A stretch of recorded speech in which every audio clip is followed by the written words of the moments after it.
Hello everyone, welcome to educating young minds. I am Manisha Parihar और इस video में हम कवर करेंगे क्लास 7 साइंस एनसीईआरटी का chapter number 11, transportation in animals and plants.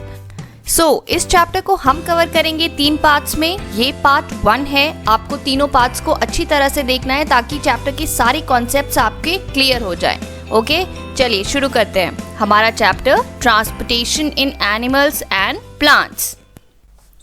Okay, तो चलिए सबसे पहले ये समझ लेते हैं कि ट्रांसपोर्टेशन का क्या मतलब है। जनरली हम ट्रांसपोर्टेशन किसे कहते हैं? ट्रांसपोर्टेशन यानी कि movement of humans, animals and goods from one place to another. कहने का मतलब ये कि ह्यूमन बीइंग्स को, एनिमल्स को और गुड्स यानी कि किसी भी सामान को अगर आप एक जगह से दूसरी जगह तक ले जाएं तो उसे हम कहते हैं ट्रांसपोर्टेशन। फॉर एग्जाम्पल, ह्यूमंस एक जगह से दूसरी जगह तक कैसे जाते हैं? कार से जा सकते हैं, बाइसिकल से जा सकते हैं, ट्रेन, एरोप्लेन, बहुत सारे वेज हैं जिसमें ह्यूमंस एक जगह से दूसरी जगह तक जा सकते हैं। तो ये क्या है? ट्रांसपोर्टेशन।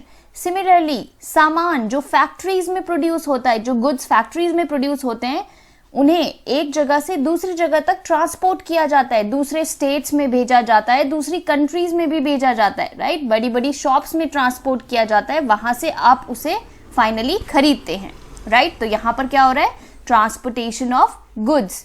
उसी तरह से जो हमारे फल सब्जियां होती हैं जो किसी पर्टिकुलर जगह में लगती हैं, फॉर एग्जाम्पल अगर हम एप्पल की बात करें तो वो जम्मू एंड कश्मीर एंड हिमाचल प्रदेश में लगता है, लेकिन फिर उसे डिफरेंट स्टेट्स में ट्रांसपोर्ट किया जाता है, बड़ी बड़ी मंडीज में लाया जाता है। वहां से आपके जो सब्जी वाले भैया हैं या फ्रूट्स वाले भैया हैं वो उन्हें खरीद कर लाते हैं और आप तक पहुंचाते हैं। तो यहाँ पर भी क्या हो रहा है? ट्रांसपोर्टेशन। किस चीज का? फ्रूट्स का और वेजिटेबल्स का, राइट। सिमिलरली हर दिन आपके घर में कितना ज्यादा गार्बेज इकट्ठा हो जाता है, कचरा इकट्ठा हो जाता है। सो नेक्स्ट डे क्या होता है? आपकी बिल्डिंग के नीचे आती है ये कचरे वाली गाड़ी या फिर कोई भैया आते हैं जो इस सारे कचरे को इकट्ठा करते हैं और उसके बाद इसे ट्रांसपोर्ट किया जाता है किसी डंपिंग साइट में। तो यहाँ पर भी हो रही है ट्रांसपोर्टेशन। किस चीज की? कचरे की। ओके, सो ट्रांसपोर्टेशन क्या होता है ये हमें पता लग गया। लेकिन हमारे चैप्टर का क्या नाम है? हमारे चैप्टर का नाम है transportation in animals and plants, यानी कि एनिमल्स और प्लांट्स के अंदर कुछ ट्रांसपोर्टेशन हो रही है। यस, यही हमको इस चैप्टर में समझना है। एनिमल्स, ह्यूमन बीइंग्स और प्लांट्स में भी ऐसे कुछ सब्सटेंसेस होते हैं जिन्हें एक जगह से दूसरी जगह तक ट्रांसपोर्ट किया जाता है। फॉर एग्जाम्पल यहाँ से यहाँ तक, यहाँ से यहाँ तक, इस तरह से कुछ सब्सटेंसेस को हमारी बॉडी में एक जगह से दूसरी जगह तक ट्रांसपोर्ट किया जाता है। सिमिलरली प्लांट्स में भी ऐसा ही होता है, सब्सटेंसेस को एक जगह से दूसरी जगह तक ट्रांसपोर्ट किया जाता है। इसीलिए हमारे चैप्टर का नाम है transportation in animals and plants. यही हमको इस चैप्टर में समझना है। ओके, तो देख लेते हैं कि बायोलॉजी में हम ट्रांसपोर्ट या फिर ट्रांसपोर्टेशन को कैसे डिफाइन करते हैं। सो transport is a life process. Life process यानी कि ऐसी प्रोसेस जो आपकी लाइफ के लिए बहुत नेसेसरी है, जरूरी है। Okay, transport is a life process in which substances absorbed or made in one part of the body of an organism is carried to all other parts of its body।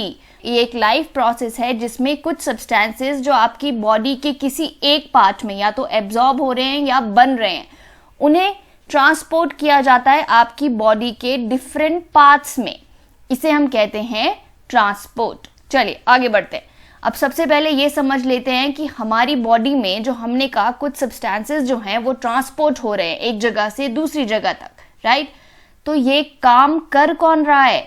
जैसे कि कचरे वाली गाड़ी कचरा ले जा रही थी, हम ट्रेन में बैठकर एक जगह से दूसरी जगह तक जा रहे थे, हमारी बॉडी में इन सब्सटेंसेस को एक जगह से दूसरी जगह तक कौन ट्रांसपोर्ट कर रहा है? Which tissue in our body is responsible for transportation of substances? Answer है ब्लड, आपका खून।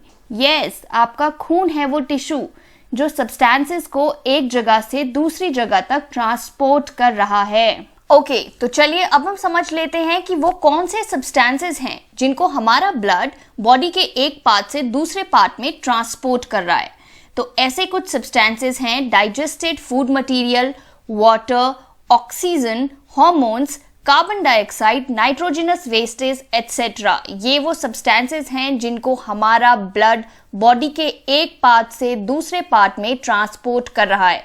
चलिए अब हम समझ लेते हैं कि ट्रांसपोर्टेशन की जरूरत क्या है, क्यों हमारा ब्लड सब्सटेंसेस को एक जगह से दूसरी जगह ट्रांसपोर्ट कर रहा है।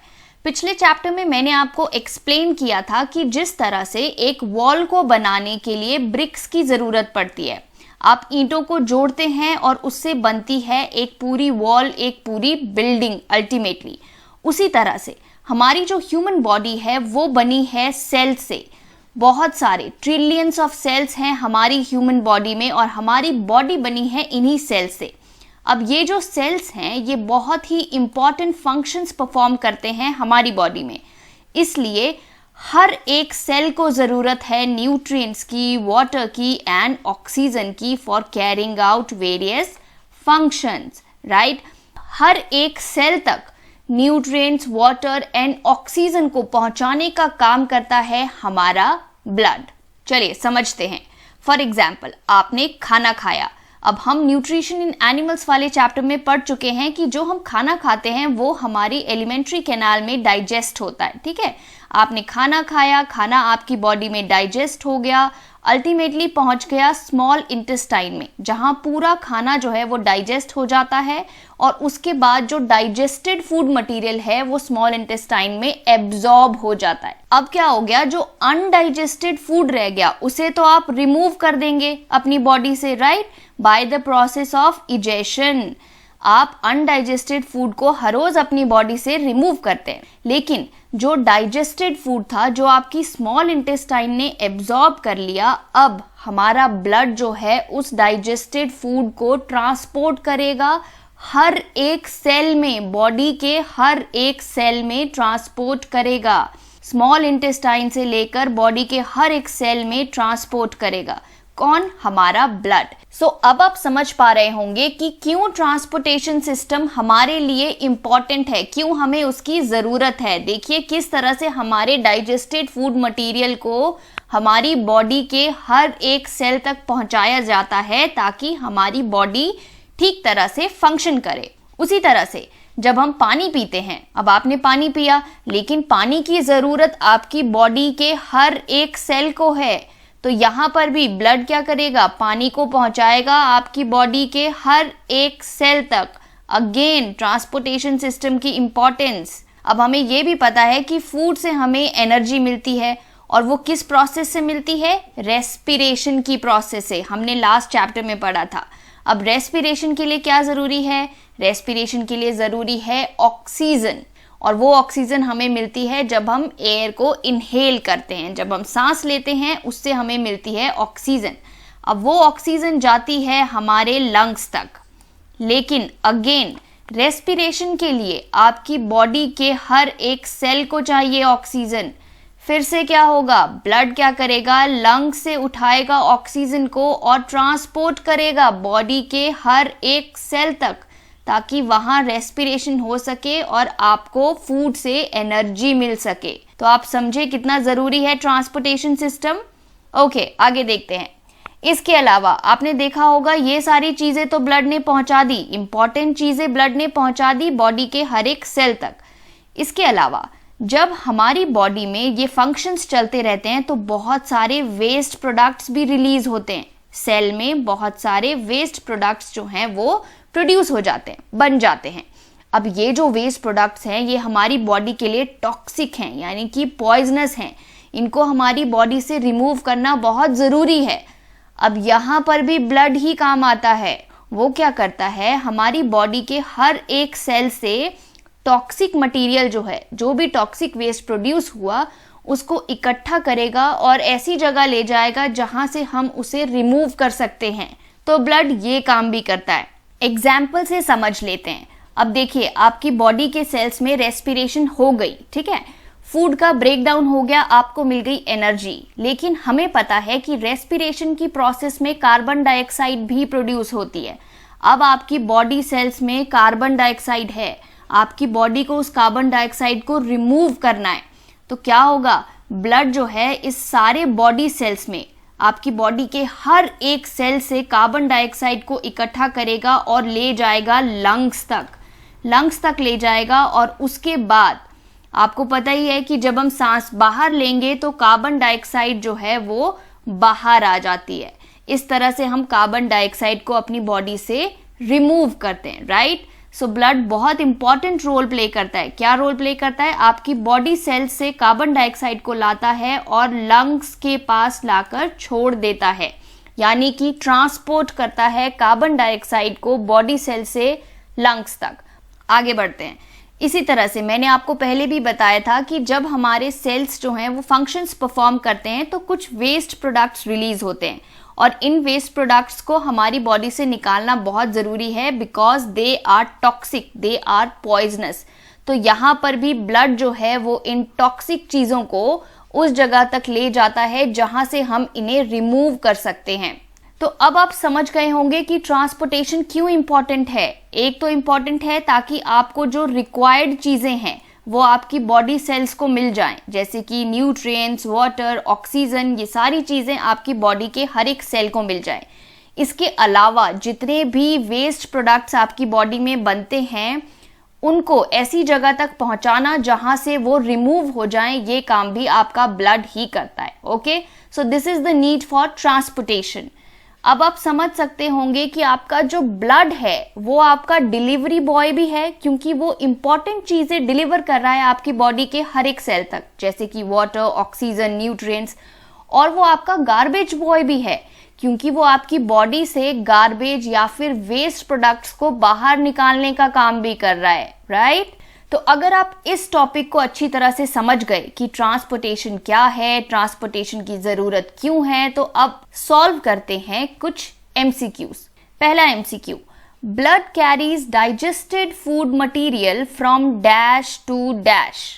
हमारा ब्लड डाइजेस्टेड फूड मटेरियल को कहां से कहां तक ले जाता है? ऑप्शंस देखते हैं। Lungs to small intestine, lungs to every cell of body, small intestine to every cell of body, every cell of body to small intestine.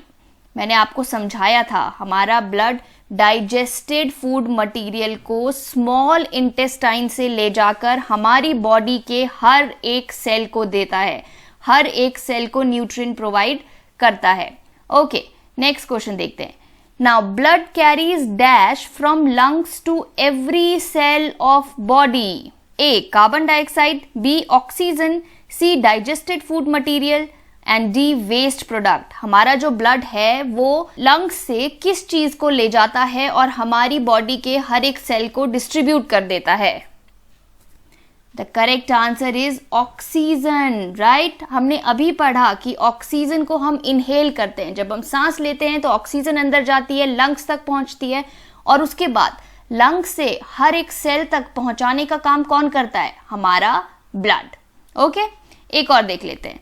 Blood carries dash from every cell of our body to our lungs for removal from the body. कहने का मतलब ये कि blood जो है वो क्या चीज है जिसको हर एक सेल से इकट्ठा करेगा और लंग्स तक ले जाएगा ताकि हम उसे हमारी बॉडी से रिमूव कर सके। A carbon dioxide, B digested food material, C oxygen, D nitrogenous wastage. अभी अभी पढ़ा था कार्बन डाइऑक्साइड जो रेस्पिरेशन की प्रोसेस में बनेगी उसे इकट्ठा करेगा, लंग्स तक ले जाएगा ताकि हम उसे रिमूव कर सकें हमारी बॉडी से। ओके, चलिए आगे बढ़ते हैं।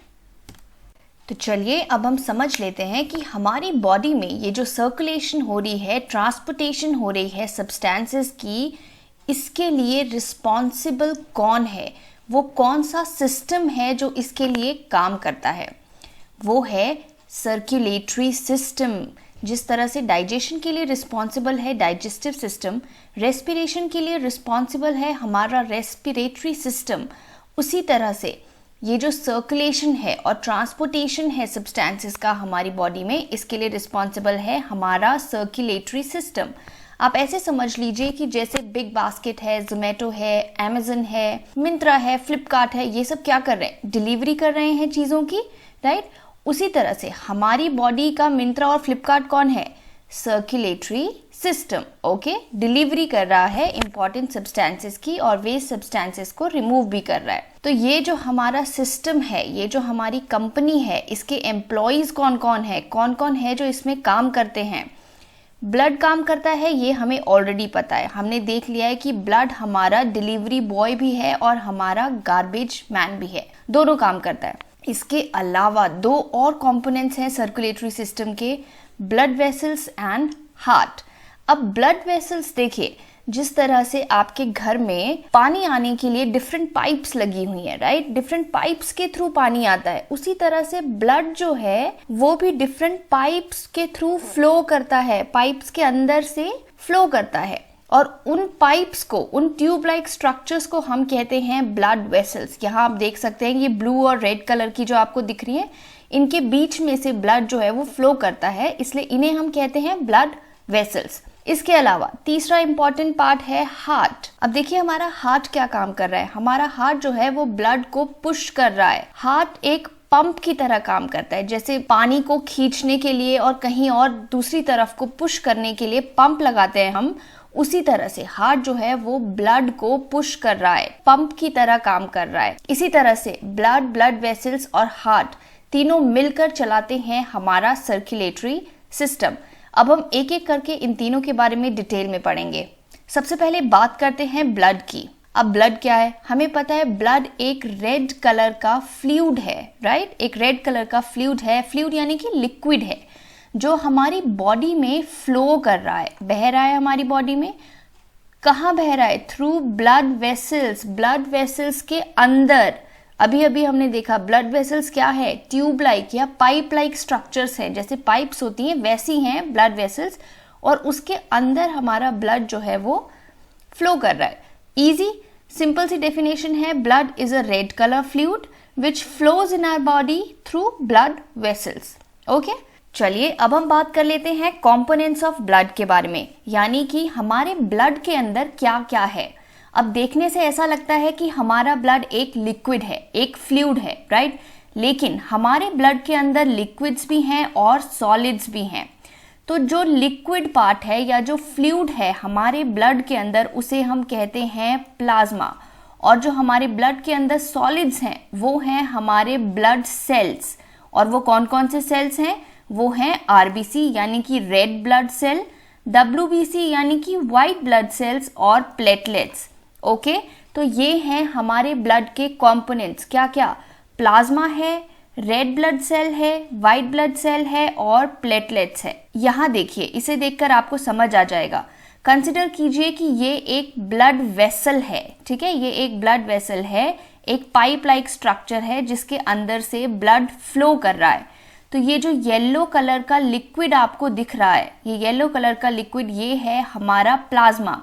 मैंने आपको अभी अभी समझाया कि जो प्लाज्मा है वो लिक्विड है, फ्लूइड है, और उसके अंदर कुछ सॉलिड्स हैं जैसे कि रेड ब्लड सेल्स। तो ये जो रेड कलर के आपको दिख रहे हैं, ये है रेड ब्लड सेल्स। फिर कुछ वाइट ब्लड सेल्स भी हैं, ये देखिए वाइट ब्लड सेल्स, और कुछ प्लेटलेट्स भी हैं। ओके, अब याद रहेगा, ये एक ब्लड वेसल है, इसके अंदर ब्लड फ्लो कर रहा है। तो जो लिक्विड पार्ट है, येलोइश पार्ट है, वो है आपका प्लाज्मा, और उसके अंदर कुछ सेल्स हैं जो इस तरह से फ्लोट कर रहे हैं, तैर रहे हैं। और वो कौन कौन से सेल्स हैं? रेड ब्लड सेल्स हैं, वाइट ब्लड सेल्स हैं और प्लेटलेट्स हैं। ओके, अब हम इनके बारे में डिटेल में बात करेंगे। ओके, तो अगर हम परसेंटेज वाइज देखें तो जो प्लाज्मा है या जो येलो कलर का लिक्विड है वो 55% तो वही है, 45% आपका रेड ब्लड सेल है, और वाइट ब्लड सेल और प्लेटलेट्स बहुत ही कम है, लेस देन 1% है। यहाँ देखिए, यहाँ आपको दिख रहा होगा मैंने रेड ब्लड सेल्स ज़्यादा बनाए हैं, वाइट ब्लड सेल्स कम बनाए हैं, और प्लेटलेट्स उससे भी कम बनाए हैं। ऐसा क्यों? क्योंकि देखिए रेड ब्लड सेल्स 45% है और वाइट ब्लड सेल्स तो लेस देन 1% है, और जो हमारा प्लाज्मा है, हमारा लिक्विड पोर्शन, वो 55% है। ओके, टोटल हो गया 100%। चलिए आगे देखते हैं। तो अब हम प्लाज्मा, प्लेटलेट्स, आरबीसी और डब्ल्यूबीसी, इनके बारे में थोड़ा डिटेल में और जान लेते हैं। सबसे पहले बात करते हैं प्लाज्मा की। प्लाज्मा क्या है? अभी अभी मैंने आपको एक्सप्लेन किया कि ब्लड के अंदर जो लिक्विड पार्ट है उसे हम कहते हैं प्लाज्मा, और ये पेल येलो कलर का है, टोटल परसेंटेज कितनी है इसकी? 55% तो आपका प्लाज्मा ही है। रिमेंबर, हमने कहा था प्लाज्मा 55% है। अब इस प्लाज्मा के अंदर क्या क्या है? इस प्लाज्मा के अंदर लगभग 90% तो वाटर ही है, वाटर से बना है। जी हाँ, आपके खून के अंदर पानी भी है, वाटर है, सॉल्ट्स है, प्रोटीन्स है। ओके, और जो हमारे ब्लड सेल्स हैं, अभी हमने देखा हमारे ब्लड सेल्स इस प्लाज्मा में फ्लोट करते रहते हैं। आप समझ पा रहे हैं ना हम क्या समझने की कोशिश कर रहे हैं? हम समझ रहे हैं कि हमारे ब्लड के अंदर क्या क्या है, और हमने आपको बताया कि ये सब है हमारे ब्लड के अंदर। लिक्विड है और उसके अंदर कुछ सेल्स हैं जो फ्लोट कर रहे हैं। तो सबसे पहले हम इस लिक्विड के बारे में बात कर रहे हैं, यानी कि प्लाज्मा के बारे में बात कर रहे हैं। उसके बाद हम बात करेंगे इन तीनों सेल्स के बारे में जो इस लिक्विड में तैर रहे हैं, फ्लोट कर रहे हैं। तो प्लाज्मा के बारे में बात हो गई। अब बात करते हैं रेड ब्लड सेल्स के बारे में। अब देखिए, ऐसे दिखते हैं रेड ब्लड सेल्स, और ये जो रेड ब्लड सेल्स हैं, ये रेड इसलिए हैं क्योंकि इनमें एक रेड पिगमेंट होता है जिसे हम कहते हैं हीमोग्लोबिन। सो रेड ब्लड सेल्स रेड क्यों हैं? क्योंकि उनमें एक पिगमेंट है, एक सब्सटेंस है जिसे हम कहते हैं हीमोग्लोबिन। और इसी हीमोग्लोबिन की वजह से, जो रेड ब्लड सेल में हीमोग्लोबिन है, उसी की वजह से हमारा ब्लड जो है वो रेड कलर का होता है। अगर आपसे कोई पूछे कि हमारा ब्लड रेड कलर का क्यों है, तो आप क्या कहेंगे? क्योंकि हमारे ब्लड के अंदर रेड ब्लड सेल्स हैं, और रेड ब्लड सेल्स में क्या है? हीमोग्लोबिन है। Okay, so presence of haemoglobin makes the blood appear red.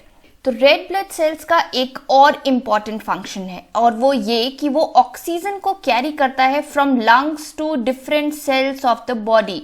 Oxygen को ले जाता है हमारी लंग्स से different cells of the body. I know, आप में से बहुत लोग कहेंगे मैम पहले आपने कहा कि हमारा ब्लड जो है वो ले जाता है ऑक्सीजन को लंग्स से different cells of the body. मैं अभी भी वही कह रही हूँ कि हमारा ब्लड ही ले जाता है, लेकिन ब्लड के अंदर जो ये रेड ब्लड सेल्स प्रेजेंट हैं, हम ब्लड के कंपोनेंट्स के बारे में ही तो बात कर रहे हैं ना। तो ब्लड के अंदर जो ये रेड ब्लड सेल्स प्रेजेंट है, पर्टिकुलरली अगर हम बात करें तो ये हैं वो जो ऑक्सीजन को ले जाते हैं हमारे लंग्स से हमारी बॉडी के हर एक सेल तक। और लंग्स तक ऑक्सीजन कैसे पहुंचती है?